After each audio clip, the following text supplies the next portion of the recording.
தமிழகம் முழுவதும் 2,50,000 பேர் HIV-யால் பாதிக்கப்பட்டுள்ளனர். இவர்களுக்கான நலவாரியம் 2ஆம் நிலை மருந்து, அதற்கான பரிசோதனை மற்றும் HIV தொடர்பான சரியான விழிப்புணர்வு நடவடிக்கையில் ஈடுபடாத எய்ட்ஸ் கட்டுப்பாட்டு வாரியத்தின் திட்ட இயக்குநரை மாற்ற வேண்டும் என்பது உள்ளிட்ட கோரிக்கைகளை வலியுறுத்தி HIV பாதிக்கப்பட்டோர் முற்றுகை போராட்டம் நடத்தினர்.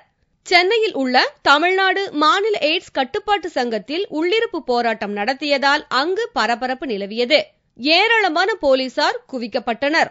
போதிய சிகிச்சை இல்லையெனில் ஏராளமான HIV நோயாளிகள் இறக்கும் சூழல் ஏற்படும் என்று அகில இந்திய எய்ட்ஸ் நோயாளிகள் கூட்டமைப்பின் துணைத் தலைவர் தெரிவித்தார். திருநங்கைகளுக்கும் மற்ற நபர்களுக்கும் ஒரு சமுதாயத்தினருக்கும் நலவாரியம் ரொம்ப ஈஸியா அமைச்சு கொடுக்குறாங்க.